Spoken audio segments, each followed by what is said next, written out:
예언의 등불을 가진 사람으로서 시대의 위기의 중심부에서 우리가 어디에 서 있는지, 어디를 지나고 있는지, 무엇이 다가올 것인지를 늘 살피는 그 지혜를 빼앗기지 않기를 간절히 소망합니다. 안나야, 사랑아, 은혜야, 쭉정이가 뭔지 아니? 쭉정이? 쭉정이가 뭔지 알아? 사랑아? 뭐냐 하면 아빠가 이제 6월달에 벼를 심을 거야, 은혜야. 가을이 가까운 벼가 익죠. 쭉정이가 뭐냐 하면 열매처럼 껍질도 있고 열매처럼 모양은 보이는데 안에 알맹이가 꽉 앉아 있어. 그걸 쭉정이라 그래. 그것은 모아서 불에 태운대요. 예수를 믿노라 하지만 우리 마음밭에 알곡, 예수님 닮은 아름다운 마음이 없으면 쭉정이래요. 그런 사람들은 하늘에 갈 수가 없대요. 오늘 환영과 또 환송까지 그리스도의 중보와 효력에 대한 말씀을 함께 나눠보려고 합니다. 우리 먼저 성경 말씀 에베소 2장 말씀을 먼저 좀 보도록 합시다. 에베소서 2장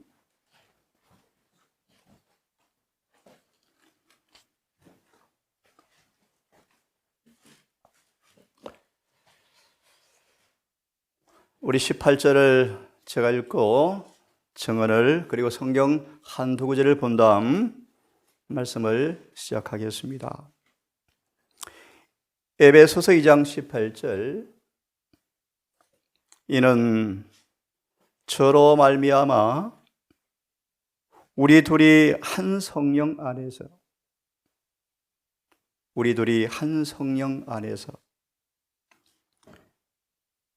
아버지께 나아감을 얻게 하려 하심이라.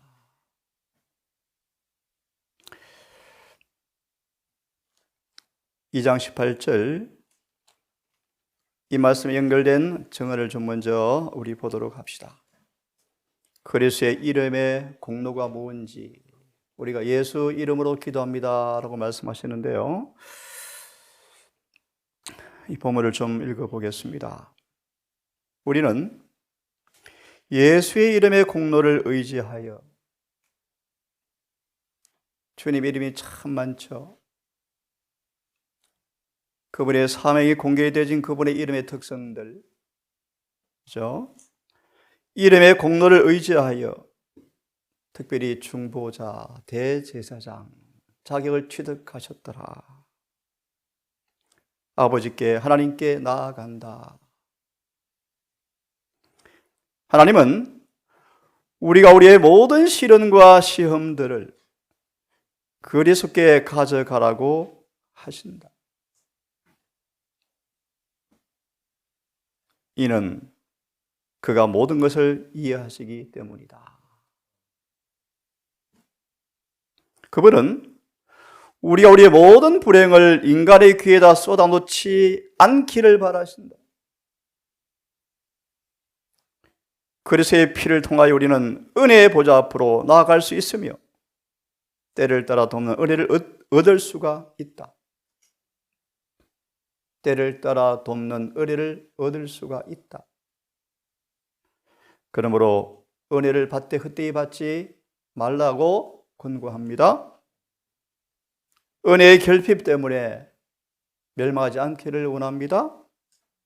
우리는 확신을 가지고 나아가 하나님은 그의 사랑하시는 자 안에서 나를 받으신다.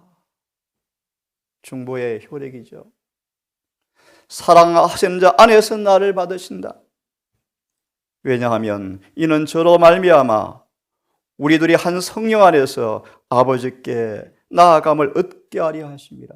한 성령 안에서 함께, 무슨 의미인지를 잘 생각하시면서 계속 읽습니다. 우리가 그 안에서 그를 믿음으로 말미암아 담대함과 하나님께 당당히 나아감을 얻느니라. 마치 땅의 부모가 자녀들에게 언제든지 오라고 하시는 것 같이 주께서 우리에게 우리의 부족한 것들, 곤란한 문제들, 우리의 기쁨과 사랑을 그분 앞에 갖다 놓으라고 하신다. 모든 약속은 확실하다. 예수는 우리의 보증인이시며 우리의 중보자시며 우리가 완전한 품성을 갖도록 하기 위하여 모든 자원을 우리 마음대로 쓸 수 있는 곳에 다 두셨다. 그리스도의 피의 공연은 항상 살아있고 그것은 우리의 유일한 소망이시다. 이는 우리가 그분의 공로를 통해서만 용서와 평화를 갖기 때문이다.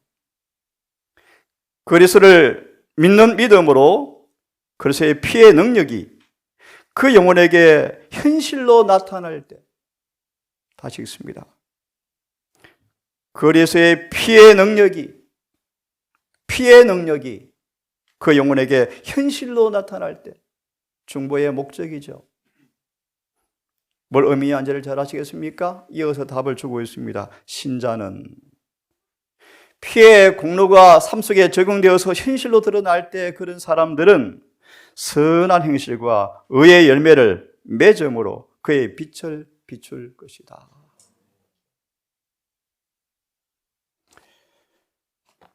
히브리 7장 25절 또 한 구절을 좀 봅니다. 잘 아시는 말씀이죠? 히브리서 7장 25절의 말씀. 그러므로 자기를 힘입어 하나님께 나아가는 자들을 온전히 구원하실 수가 있으니 이는 그가 항상 살아서 저희를 위하여 간구하심이라. 온전히 완전히 구원하실 수가 있으시니. 그 의미를 우리 밑에 정언을 좀 보시기 바랍니다. 여러 가지 말씀들이 많이 있는데요. 제일 마지막 인용된 정언만 보고 나머지 부분은 개인적으로 읽어보시기 바랍니다. 그리스도의 중보의 개인적인 성격이 어떤 의미가 있는지 마지막 정언의 말씀이요. 그리스도는 주시하고 계신다. 뭘 주시할까요? 그는 우리의 모든 무거운 짐들, 모든 무거운 것과 얽매기 쉬운 죄를 벗어버리고 히브리 12장 1절의 말씀, 타고난 성벽들, 길러진 성벽 습관들, 악한 버릇들 참 무겁죠. 잘 안 고치지죠. 성급한 기질들, 조급성들, 예민한 성격들 잘 안 고쳐지죠. 모든 무거운 짐들, 특별히 자라는 큰 짐이 좀처럼 이기기 어렵죠. 하지만 미리 답을 드립니다. 예수와 연합하게 하라. 자아는 더 이상 아우성치지 않을 것이다. 모든 무거운 짐들, 우리의 위험들, 우리의 어려움들을 아신다. 그리고 우리의 사정을 변호할 말을 당신 입에 채우시고 그 입에 채우시고 그분이 베드로를 위해서 하신 것처럼 각 영혼의 필요를 따라 적합한 중보를 하신다. 우리의 대언자께서는 시험을 받고 시련을 당하는 사람들이 사단의 시험을 굳세게 저항하도록 하기 위해서, 다시요, 사단의 시험을 굳세게 저항하도록 하기 위하여 그들을 가르칠 말씀들을 가지고 계신다.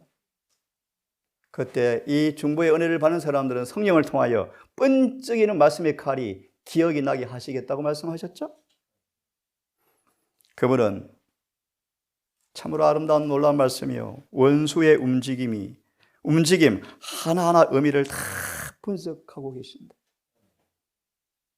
그래서 감당할 만큼 피할 길을, 이길 힘을 주시겠다. 마지막으로 하나 보고 오늘 본론 들어가겠습니다. 계시록 22장의 말씀이에요. 참으로 엄숙한 마지막 말씀인데요. 계시록 22장 10절, 12절을 제가 읽습니다. 성경을 다 찾으십시오. 제일 처음에 어떤 성경 찾았지, 은혜야?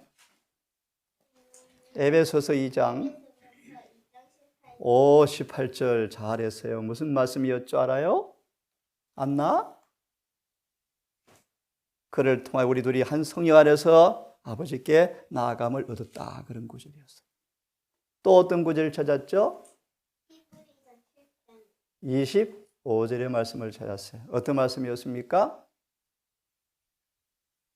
주님이 지금도 항상 살아서 중보하시니까 거룩에 나가는 사람들을 완전히 구원해 주시겠다. 그런 말씀이에요. 계시록 22장 10절부터 읽습니다. 또 내게 말하되 이 책의 대언의 말씀을, 예언이 아니고 대언의 말씀을 임봉하지 말라. 때가 가까우니라. 무슨 때가 가깝죠? 계시록 1장 3절의 말씀이 나오죠. 2절도 나오죠. 4장 1절도 나오죠. 특별히 마지막 사건은요, 그분의 재림이 임박했죠. 때가 가까움이라. 특별히 뭐가 가깝습니까? 미리 답을 드립니다. 중보가 끝나가고 있다. 불의를 하는 자는 그대로 불의를 하고, 미리 설명합니다. 의인과 악인은 그 생활 상태 그대로 하늘에서 운명이 결정되어졌고, 그들은 그 사실을 알지 못한 채 여전히 살아간답니다. 참으로 두려운 사건이죠. 마치 노아 방주변이 닫혔음에도 불구하고 안과 밖의 사람들이 닫힌 문의 의미를 몰랐던 것처럼 여전히 살아가는 것처럼 그런 때가 옵니다. 다시 읽습니다. 불의를 하는 자는 그대로 불의를 행하고 품성이 그대로 고정되어지죠. 더러운 자는 그대로 더럽고, 여러분 뭐가 더럽습니까? 인간의 의가 더럽죠. 얼마나 더러운지 아십니까? 율법이란 세탁기에 빨아보면 다 때국물 나와요. 그러므로 예수를 떠난 모든 선은 죄로 더럽혀져 있다, 그런 말이에요.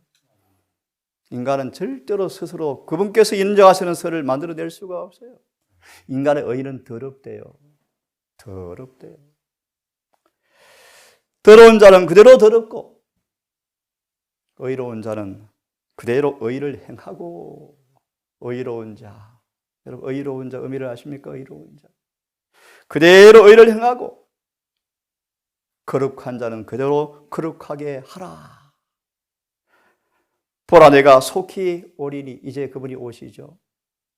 이 마지막 판결이 언도되어지면 마지막 환란이 있을 것이고 곧 그분이 오실 것입니다. 내가 줄 상이 내게 있어 각 사람에게 그의 일한 대로 갚아주리라. 일한 대로는 뭐로 증명이 되어집니까? 고전 3장 공력, 불로 나타나죠. 불로. 진짜인지 가짜인지 뭘로 나타납니까? 불의 시험이죠. 시험. 예를 쉽게 들까요? 신랑이 언제 옵니까? 깜깜한 밤중에 오죠. 그 말의 의미가 뭐죠? 정언해 보시면 위기다. 품성은 위기 때 드러난다. 불시험을 통해 드러나는, 불시험을 통해. 정언을 보고 오늘 본문 시작합니다. 내일 환송까지 말씀을 드리겠습니다. 22장 10절 12절 첫째 정언만 읽고 말씀을 시작합니다.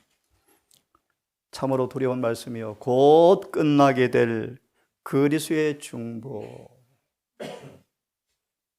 AD 31년부터 70년 사이에 일어났던 유대 역사를 읽어보면 소름 끼칩니다. 소름 끼쳐. 무슨 말씀을 드리는가?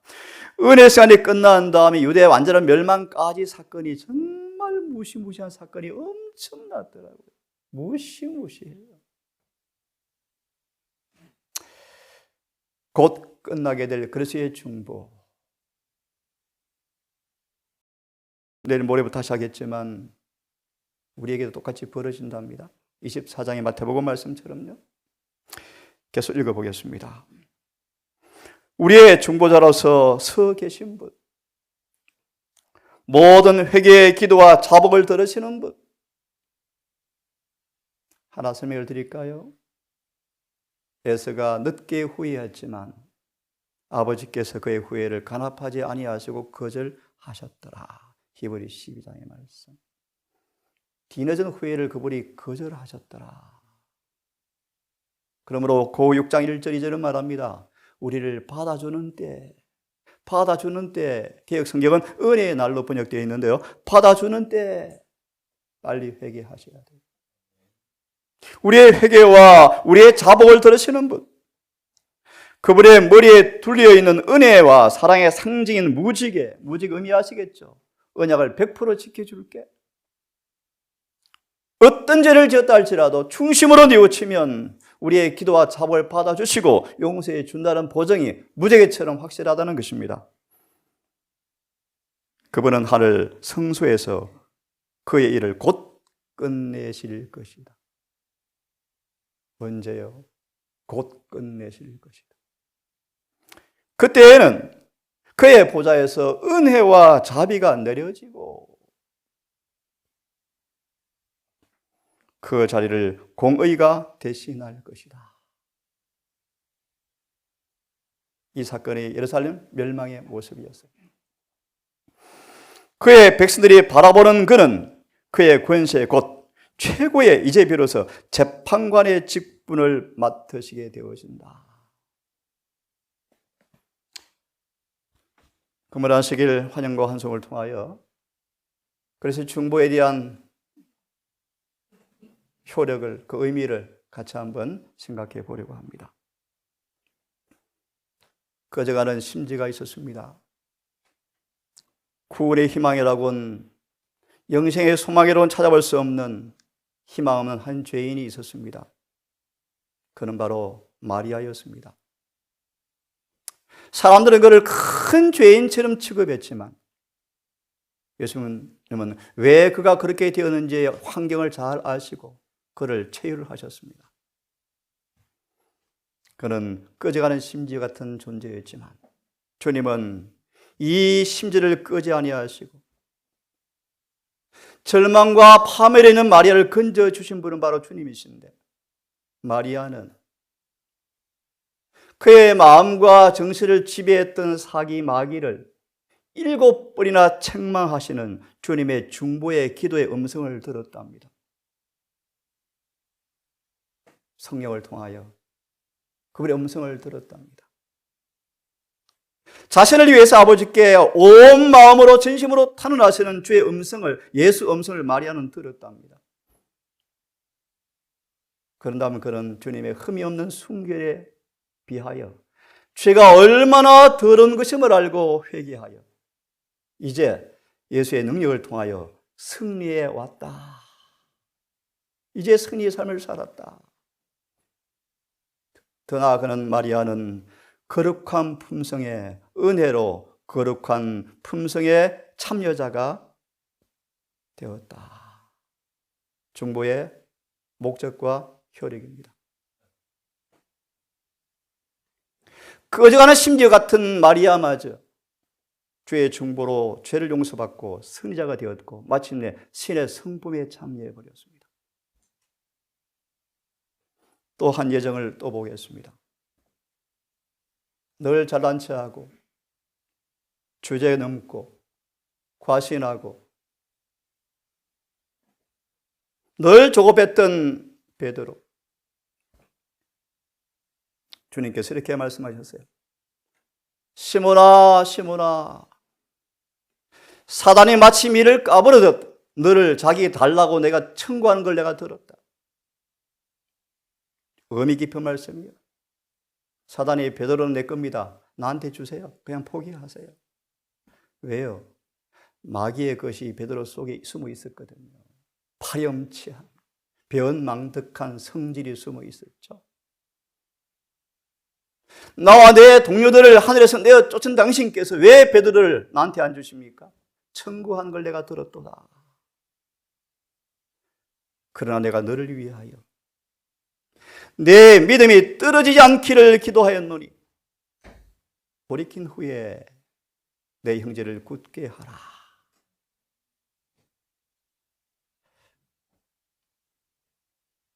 자부심, 베드로의 성질이었죠. 그가 자기 과시에 뿌리채 뽑힌 까닭은 회개와 겸비의 길을 걸었기 때문이었습니다. 이거는 회개하는 모든 죄인에게 희망으로 우리 앞에 서 있습니다. 비록 베드로가 큰 죄를 범했지만 버림받지 않았습니다. 주께서 말씀하시죠. 베드로야, 내 믿음이 떨어지지 않기를 내가 아버지께 기도하였노라. 주님의 중보의 기도의 효력이요. 이 말씀이 베드로의 마음에 새겨져 있었다. 비로소 그가 범죄한 다음, 괘씸함으로 인도한 다음 그의 죄를, 그분의 자비와 동정을 깨닫고 시민이 외치면서 통회하면서 이 주의 기도의 말씀과 사랑 섞인 그분의 얼굴을 기억하고 희망을 품게 되었다. 내게 오는 자는 아무도 내어쫓지 아니하겠다. 부활하신 다음 베드로는 이 말씀을 베드로를 기억하시고 주님은요, 천사들에게 말씀해 베드로에게 일하기를 내가 갈릴리에 가서 만나겠다는 말씀을 전해라. 베드로는 이 음성을 들었죠. 그죠? 기억했죠. 죄를 사해 주시는 구주께서 베드로의 회개를 용납하심을 보증하는 말씀이었죠. 베드로는 변화되었습니다. 얼만큼 변화되었는가? 하나님의 은밀한 시험을 통과할 만큼 싹 변화되어 버렸는데요. 과신, 자부심, 뻔뻔스러움은 한 번도 입에 나오지 아니하고 겸비한, 회개한, 변화된 베드로의 모습이 드디어 양치는 부목자가 되어서 준비된 목사로 딱 거듭났습니다. 마침내 베드로의 이름이 하늘 12기초문에 기록되어 있습니다. 주님의 중보의 효력과 목적이에요.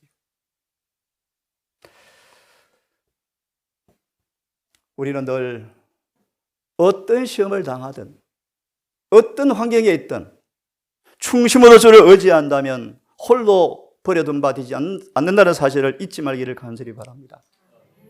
늘 우리를 중보하시죠. 모든 시험을 대처하도록 준비시킨 사람을 사탄이 영원한 파멸로 인도하도록 절대 주님은 내버려 두지 아니하신다. 다시요. 이전에 당신의 중보 사업으로 시험을 대처하도록 준비시킨 사람을 사탄이 영원한 파멸로 인도하도록 절대 내버려 둘 수가 없는 분이시다. 왜냐하면 그리스도 안에는 모든 은혜가 모든 사람을 위해서 준비되어 있고 또 피할 길이 준비되어 있으므로 아무도 원수의 권세에서 넘어질 필요가 없기 때문이다. 그래서 3장 1절부터 너무너무 중요하죠. 시커먼 더러운 옷을 입고 있죠. 그러면 우리의 범죄를 부인 않고 변명해 주지 않으시죠. 인정하시죠. 하지만 회개와 겸비를 보이면서 마귀를 책망하시죠. 왜요? 마침내 그를 뭐 하실 거예요? 변화시키셔서 승리하게 하실 것이기 때문에. 베드로를 향한 기도의 결과가 베드로의 삶이 나타난 것처럼 누가 이 땅에서 다 평가할 수 있겠습니까? 이사야 53장, 히브리 12장 말씀처럼 그분은 자신의 영혼에 수고한 것을 보고 만족하게 여기실 때 신성이 인성을 가리웠던 동안에 그분이 열렬한 기도의 가치, 중보의 기도의 가치를 그때 보고 우리는 그때 깨닫게 될 것이다.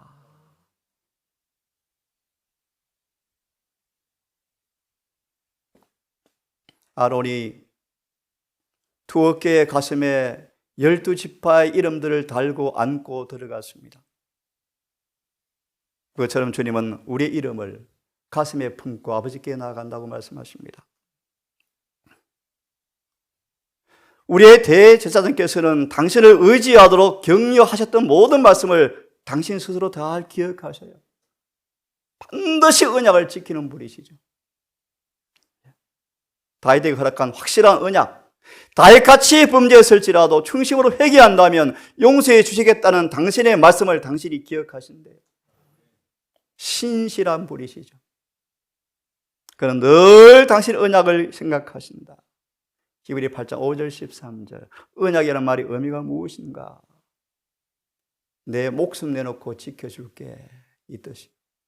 언약이라는 말의 의미는 내 피를 내놓고 맹세해서 내가 지켜줄 거예요. 누구든지 피를 의지해서 충심으로 회개만 한다면 아무리 금은 죄라도 한 번도 안 지은 것처럼 용서해 줄게. 이게 언약이에요, 언약.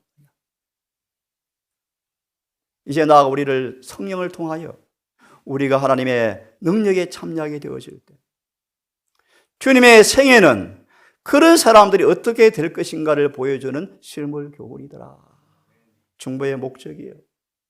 예표의 사람으로 만들어내는 거예요. 예수와 같은 사람으로 만들어내는 거예요. 예수께서 아버지께 받은 모든 것은 우리도 받을 수가 있다. 아멘입니까? 우리도 받을 수가 있다. 그러므로 구하고 받으라. 여러분 뭘 구하십니까? 저는 좀 의를 많이 구합니다. 얼만큼 구해야 합니까? 아직 거리는 못 해봤지만 금식하면서 구하래요. 뭘요? 의를. 품성 변화를요. 야곱처럼 엘리야처럼 견인불발과 백절불굴의 정신, 절대로 부러지지 않는 그 마음, 견고한 심지를 가지고 약속하신 모든 것을 끝까지 간구하라. 그대의 마음을 영광스러운 생각으로 가득 채우고 우리의 생애를 마치 에녹처럼 보이지 않는 끈으로 예수의 생애와 연결시키라. 매 시간마다 예수께서라면 어떻게 했을까? 연결시키라. 그리하면 그대의 마음에 예수의 품성을 더 명민하게 알게 되어지고 그 품성의 빛이 내 마음에 비추어질 때 우리는 기쁨이 온다. 성령은 하나님께 대한 것을 그대에게 보여주시고 특별히 예수님 안에 있는 은혜를 가리킵니다. 품성을 가리킵니다. 그것이 순종하는 사람들의 마음에 들어가서 살아있는 능력이 되어지면 그런 사람들을 주님이 인도하셔서 무한한 세계 문턱까지 이르게 하실 것이다. 누구죠? 에녹 같은 사람. 한 발 내딛으니까 어디입니까? 하늘나라요. 하늘나라요. 그들은 마치 지성소에 있던 그 영광을 드디어 그들에게서 반사가 되어지는 것을 보게 될 것이다. 이렇게 요약으로 마무리했습니다. 자, 그러면 주님의 중보의 덕과 효능이 뭔가? 결론 같이 먼저 읽겠습니다. 시작. 그분과의 연합, 어떻게 연합이 이루어지죠? 살아있는 믿음을 통하여 우리는 그분의 중보의 덕과 효력을 누릴 수 있는 예, 그분과 연합하면 이 믿음이 창조되어지죠. 그렇죠? 우리가 죽고 장사되어서 부활할 때 연합이 이루어집니다. 맞죠? 그들에게 살아있는 믿음이 창조되어져요. 히브리 12장 2절이에요. 그런 믿음을 통하여 비로소 우리는 뭐 할 수 있다? 그분의 중보의 덕과 효력을 누릴 수 있는 특권을 가진다. 함께 연합하여 삼위등을 통하여 성소에 들어가서 성소 안에서 매일 그분의 중보의 덕과 효력을 뭐한다? 특권을 가질 수가 있다. 내 안에 있는 자를 결단코 빼앗지 못하리라. 계속 있습니다. 시작. 예, 함께 십자가에 못 박히고 함께 못 박히고 그 다음요.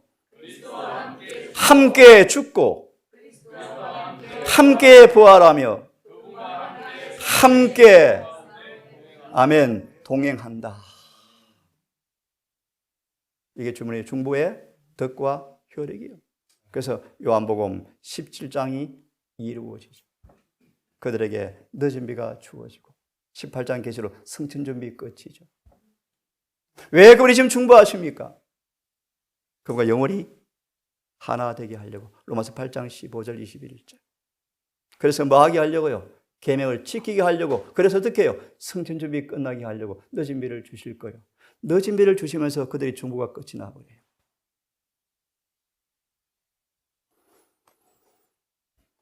같이 읽습니다. 시작.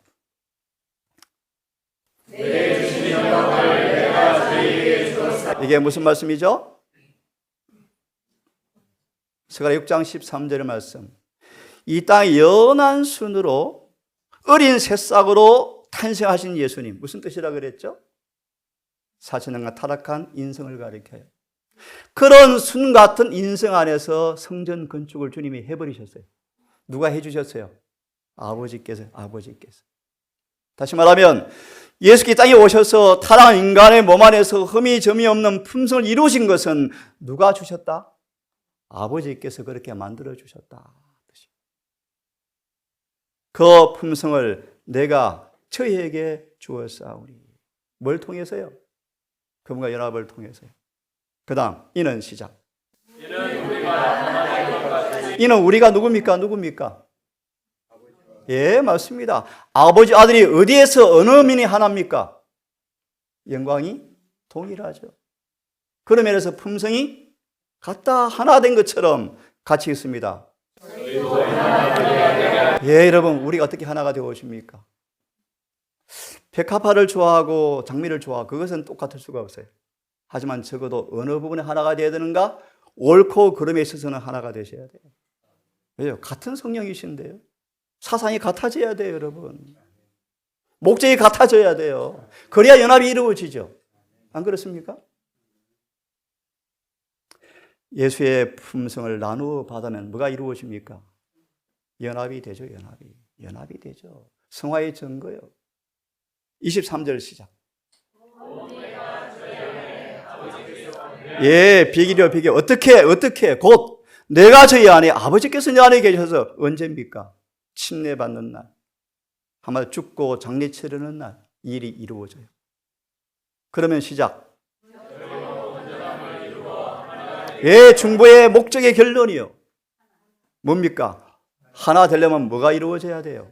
온전이죠, 온전. 온전함을 이루어서 하나가 되게 하기 위해서 그분이 중보하시는 거예요. 있습니다. 아버지께서 나를 보내신 것과 또 나를 사랑하신 같이 저희도 사랑하신 것을 세상으로 알게. 그럼 이 의미를 아십니까? 예를 들까요? 사도 요한을 예수께서 이렇게 특히 이름을 붙입니다. 사랑하는 제자 요한이라고 이름을 붙이죠. 무슨 뜻이요? 에베소 1장 3절이요. 결론. 그분의 무한한 사랑의 표현의 목적은 우리의 품성 변화예요. 우리의 품성 변화. 이 사실을 통해서 정말 예수님 메시아 맞고 저 사람을 진짜 사랑하네 라는 사실을 세상이 알게 되는 것. 이것이 복음이 뭐 되는 것입니까? 증거되는 것이죠. 와, 저 사람 정말 예수님 사랑하는 사람이다. 뭐요? 품성 변화. 품성 변화예요. 우리에게 하늘의 대제사장이 계시죠. 아버지 위엄의 우편에 앉아 계시죠. 예수님은 제사를 우리에게 명하시면서 제사를 수없이 드려왔는데 왜 희생 제사를 주님께서 드리라고 명령하셨습니까? 미리 말합니다. 주님은 제사를 드리시고 영원한 제사를 드리시고 중보자로 취임하셨어요. 다시요. 제사를 드리시고 취임하셨어요. 왜요? 그 중보를 통하여 제사 효력을 적용해 주려고요. 다시 말합니다. 왜 수많은 짐승의 피를 흘리는 제사를 명하셨습니까? 죄를 마하고 없애고 싶어서요. 그런데 짐승의 피가 죄를 없앨 수가 없었다. 그런 뜻이에요. 반대로 예수의 피는 정말 죄를 마한다. 없앤다. 주님은 영원한 제사를 드리시고 더 이상 자주 같은 제사 드릴 필요가 없죠. 완전한 속죄의 조건을 성취하는 흠도 점도 없는 자신의 생명을 드리심으로 영원한 제사를 끝내셨죠. 그리고 하늘의 중보자로 취임하셨죠. 그 다음 여러 번 말씀드렸습니다. 자기 원수들로 사단의 세력들이 예수님 발밑에 두 손 두 발 다 들 때까지 발등상 되게 하실 때까지 로마서 16장 속히 사탄이 내 발밑에서 밟히리라. 미가 7장 9절 아시죠? 우리가 저를 승리하면 마귀가 부끄러워 도망가는데 우리가 마귀를 발로 밟겠다, 그렇게 말씀하죠. 주님이 영원한 제자를 들으시고 중보하시는데 언제까지 하시는가? 사단 마귀의 세력들이 주님 발밑에 완전히 복종하게 될 때까지 아버지 우편에서 중보해 주시겠다. 그래 마침내 제가 한 제물로 거룩하게 된 사람들을 이제 영원히 온전케 하셨느니라. 중보의 목적이. 이걸 좀 더 미리 설명을 드리면 다시 제사 드릴 필요가 없는 사람으로 만들어 버리겠다, 그런 것입니다.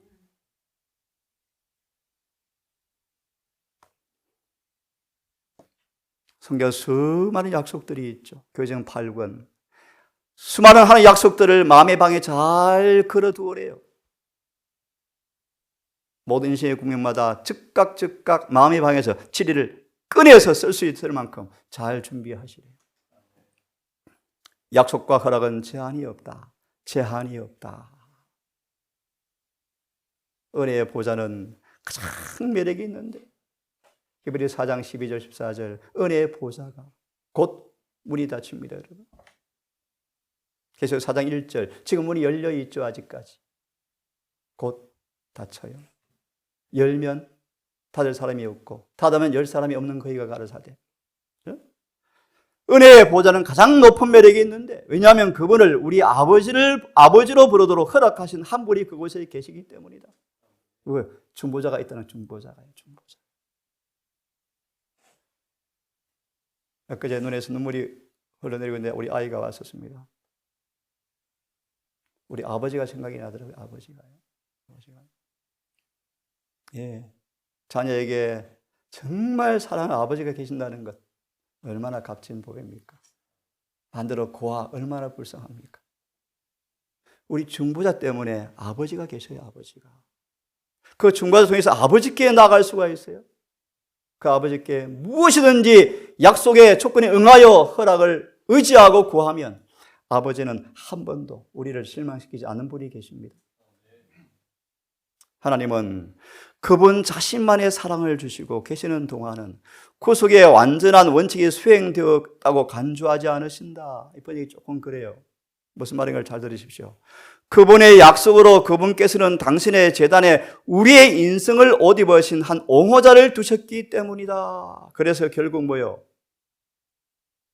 이 땅에 예수님을 아버지께서 당신의 아들 인정하시고 사랑하시는 것으로 만족하지 아니하시고 그분의 중보로 그분의 사물을 통하여 우리 자신 또한 아버지께 당신의 자녀라고 소개하신다.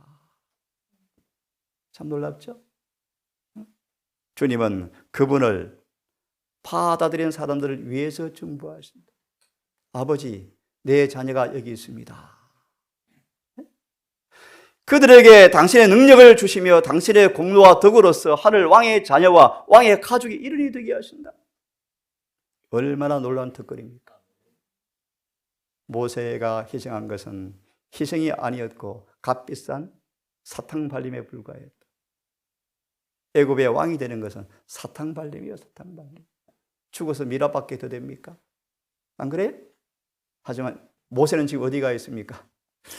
미리 하늘에 갔으네요. 모세 갔어 알아?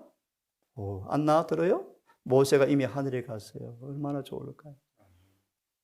예. 그분의 피로 우리의 몸값을 지불하신 그리스도를 위하여 무한한 사랑을 나타내시어 우리에게 나타내시어 그것을 받아들이고 환영하는 그리스도의 친구들을 당신의 친구와 같이 아버지께서 여겨주신다. 참 놀라운 말씀입니다. 정말 엄청난 얘기죠. 그분께서는 대속이 이루어졌음을 만족해 여기신다. 그분께서는 당신의 아들의 성육신과 생명과 사망과 중보로 아버지께서는 영광을 받으신다. 참으로 심오한 얘기예요, 여러분. 중보의 혈육과 덕을 하나씩 볼 텐데요. 오늘은 한 말씀만 보고 내일 환송 때 이어서 드리겠습니다.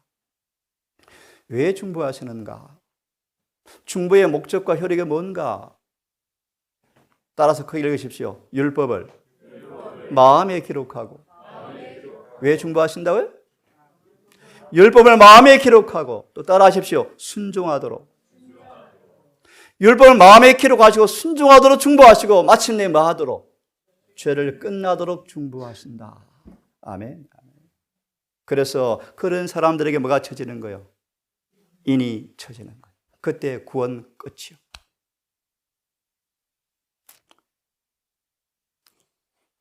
아까 이런 말씀을 생각하고, 성령이 어떻게 원수 마귀를 발등상되게 하고 회심하여 거듭난 사람들을 영원히 온전케 제사드릴 필요가 없게 만드는 그 사실을 성령께서 다음처럼 증가하십니다라고 원문은 되어 있습니다. 어떻게 원수를 발등상되게 하고 영원히 온전케 하시는가? 성령께서 이렇게 말씀하십니다. 이 뜻이요. 짧게요. 그분의 법을 마음에 생각에 기록해 버리겠다.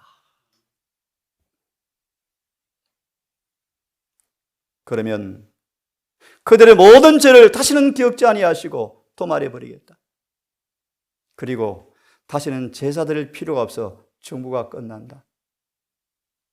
이게 중보의 목적과 효력이에요. 율법을 기록하시고 순종하도록 하여 죄를 끝내시려고 그분이 중보하셔요. 이 말씀까지 읽고 오늘은 마무리합시다. 십자가의 죽음은 율법은 불변이죠.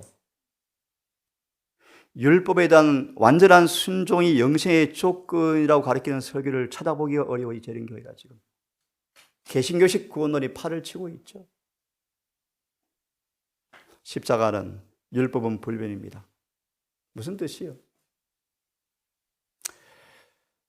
영생의 조건은 변함이 없습니다. 타락 전의 아담처럼 완전히 순종해야 구원받습니다. 믿음으로요. 예수님은 왜 죽으셨는가? 율법은 불변입니다. 그러므로 형벌을 그분이 받으셔야만 용서의 값이 지불되어지죠. 흠도 점도 없는 생애를 사신 그분께서 당신의 목숨을 희생제물로 내어주셔서 그분이 중보자, 변호사가 되셨죠. 그리고 이제 회개한 영혼을 율법을 지킬 수 있는 은혜를 주셔서 은총을 받도록 회복시키셨다. 이게 중보의 목적이에요. 율법을 폐하러 온 것이 아닙니다. 완전케 하러 오셨죠. 그러므로 갈바리의 속죄의 제물은 온 우주 앞에 율법은 거룩하다. 의롭고 진실하다. 우리에게 예를 하나 듭시다. 안식일을 더럽히는 사람들은 인을 받을 수가 없대요. 여러분 잘 들으십시오. 여러분 안식일을 더럽히시면 안 돼요. 여러분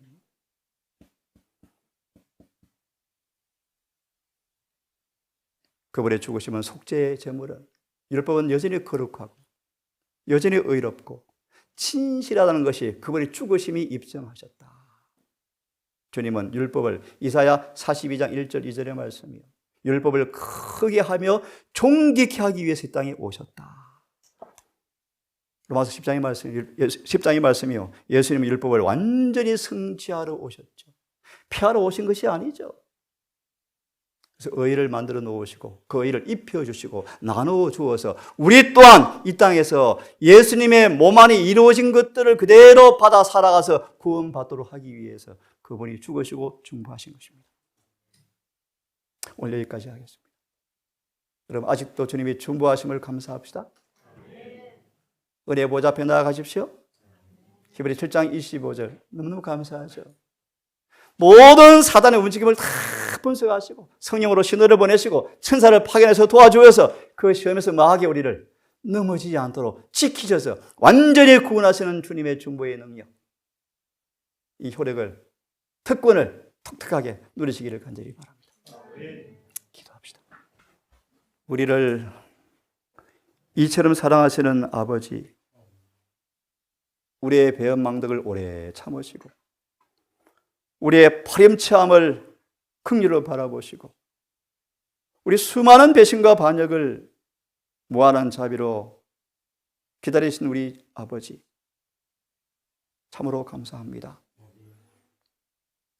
늦기 전 주와 함께 죽고 함께 장례를 치르고 부활하여 주님과 산연합을 통하여 중보의 혈육과 덕을 특권을 누리기를 소망합니다.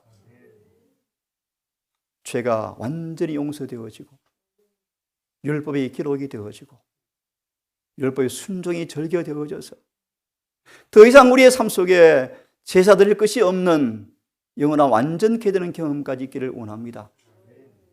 아버지, 교회가 그런 사람들로 준비되기를 소망합니다.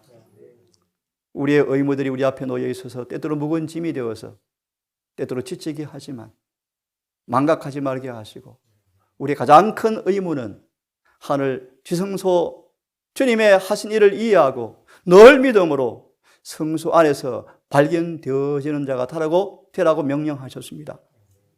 성소 바깥에 있지 말고 성소 안에서 살라고 명령하셨습니다. 날마다 주의 살과 피를 먹고 마시며 주의 은혜, 기도의 공로를 적용하며 금기름을 공급받고 우리를 지성소로 초청하실 때 율법 앞에 심사를 견딜 만큼 준비되기를 주님 원하십니다. 이 사실을 잊지 말고 매일매일 이 중요한 일을 첫째로 과보로 삼고 성령 안에서 아멘 되는 삶 되게 해 주시옵소서. 안식일이 시작이 되었습니다. 아버지, 온라인으로 예배드리는 우리 모든 성도들, 이 동산교회가 늘 해가 지도록 주님과 함께 동행하며 우리를 거룩하게 하는 은혜를 맛보며 함께 교제하는 행복하고 거룩한 날 될 수 있도록 함께 해 주시옵소서. 예수님 이름으로 감사하며 기도드리옵나이다.